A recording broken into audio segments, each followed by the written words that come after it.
अस्सलाम वालेकुम viewers.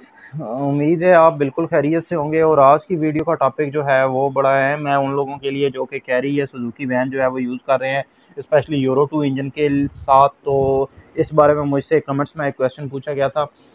Comment जो है वो मैं आपको डिस्प्ले कर रहा हूँ यहाँ पे साइड पे कि हमें कैरी बोलान जो है या जो सुजुकी की पिकअप है उसकी जो फ्यूल एवरेज है यूरो 2 इंजन की, उसके बारे में बताएं कि उसको हम कैसे जो है वो इम्प्रूव कर सकते हैं। तो जनाब उसके लिए आज की वीडियो हम बना रहे हैं, लेकिन वीडियो स्टार्ट करने से पहले आपसे रिक्वेस्ट है कि मेरे चैनल को सब्सक्राइब करें और साथ मौजूद बेल का आइकन जो है वो लाजमी प्रेस करें, ताकि तमाम आने वाली इन्फॉर्मेटिव वीडियो जो है वो नोटिफिकेशन की सूरत में आपकी मोबाइल स्क्रीन तक पहुँचती रहें और आप जो है वो व्यूज़ आपको बर वक्त नोटिफिकेशन मिलते रहें और नोटिफिकेशन मिलने के बाद आप मेरी वीडियो देखते रहें। और आप जब वीडियो देखेंगे तो फिर हम इनकरेज होंगे और मज़ीद वीडियोस बनाएंगे। तो व्यूअर्स स्टार्ट करते हैं आज का टॉपिक। तो सबसे पहले तो हम बात करते हैं सुजुकी कैरी या सुजुकी जो पिकअप के बारे में। तो ब्रदर ये जो दो गाड़ियां हैं ये दोनों में सेम ही इंजन आया है जो कि सुजुकी का ही है और जो कि तकरीबन 770 सीसी होता है, 769 सीसी, जिसको हम आम ज़बान में 800 सीसी कहते हैं। और इस 800 सीसी इंजन की जो हॉर्स पावर है वो तकरीबन ये 37 हॉर्स पावर का जो है ये इंजन होता है।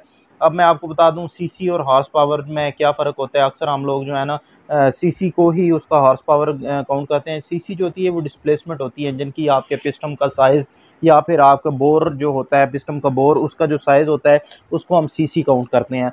लेकिन उसके बरअक्स जो हॉर्स पावर होती है वो डिफरेंट होती है।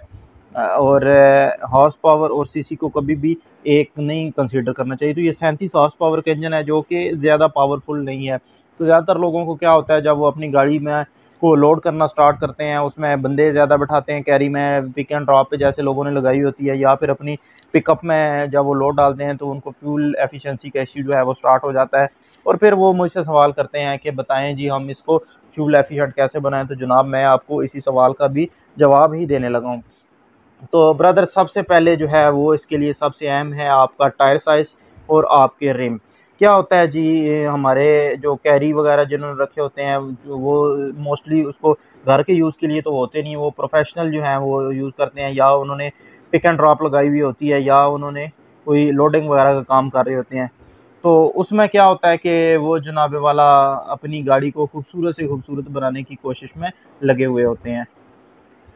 तो उस खूबसूरती के चक्कर में वो क्या करते हैं कि अपनी गाड़ी को ना अलॉय रिम लगा देते हैं। और चूंकि फिर जब जिन लोगों ने इसको बिज़नेस के तौर पे रखा होता है तो वो इतने ज़्यादा मेरी तरह नॉर्मली होते हैं वो और ज़्यादा अमीर नहीं होते। तो फिर वो क्या करते हैं, वो सस्ते सस्ते रिम ले लेते हैं, सस्ते रिम लेके 10-12 हज़ार वाले रिम जो हैं वो उसके साथ चिपका देते हैं। तो उससे क्या होता है कि उसके व्हील का जो वेट है ना वो बहुत ज़्यादा बढ़ जाता है।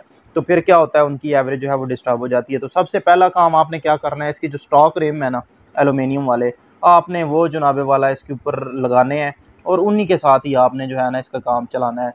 तो दूसरी जो चीज़ इसमें बड़ी अहम है ना वो है आपका टायर साइज़।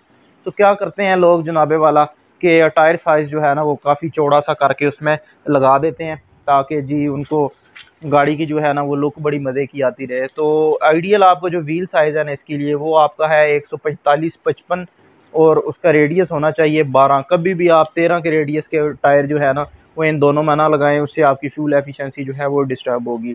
तो अगली बात जो है वो अहम है आपका एयर इनटेक सिस्टम।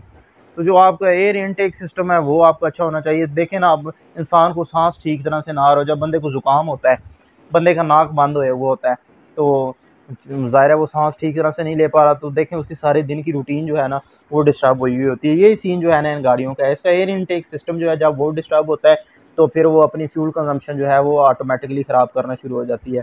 तो आपने क्या करना है, इसका जो आपने फ़िल्टर लगाना है वो अच्छी क्वालिटी का लगाना है और फ़िल्टर को हमेशा साफ़ रखना है। दूसरी चीज़ आपको पता होना चाहिए कि पेट्रोल गाड़ी में क्या होता है, पेट्रोल गाड़ी में कंबस्टन चल रही होती है।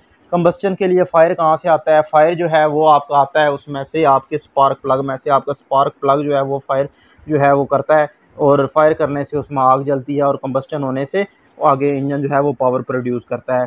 तो होता क्या है जी, जब आपका प्लग मिस फायर करना स्टार्ट कर देता है तो मिस फायर की वजह से आपकी फ्यूल की कंजम्पशन जो है वो बढ़ जाती है।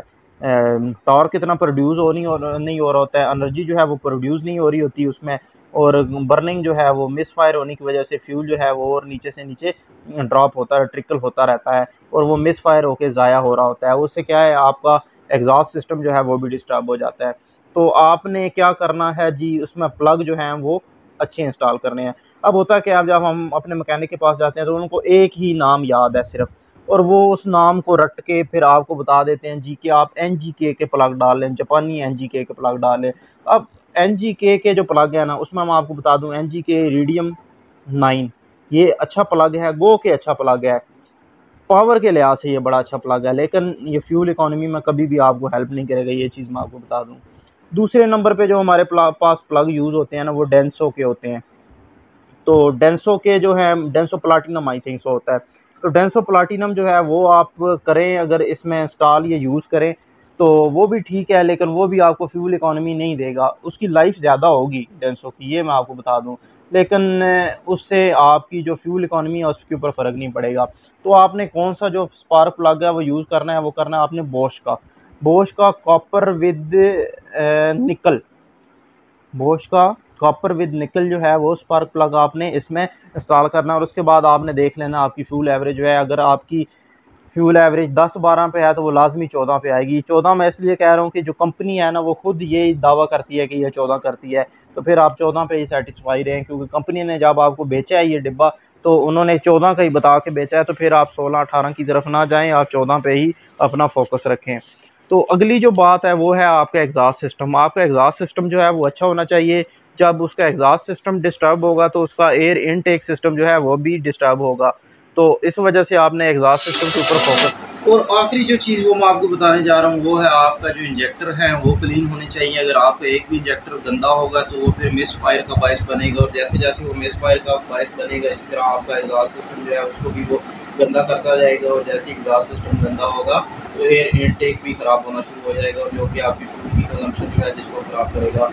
तो ये जो है 4-5 पॉइंट आपने अपने माइंड में रखने हैं, तो आपकी जो है बुलान या कैरी वैन या पिकअप जो भी है आपकी, वो आपको अच्छी फ्यूल एवरेज देना शुरू हो जाएगी अच्छी पावर के साथ। उम्मीद है आज की वीडियो आपको पसंद आई होगी। वीडियो कैसी लगी आपने कमेंट सेक्शन में हर सूरत ही बताना है। वीडियो आपको अच्छी लगती है तो वीडियो को लाइक ज़रूर करना है, और अभी तक आपने मेरा चैनल सब्सक्राइब नहीं किया तो चैनल को ज़रूर सब्सक्राइब करें और साथ मौजूद बेल का आइकन लाजमी प्रेस करें। अगली वीडियो तक इजाज़त दें, अल्लाह हाफिज़।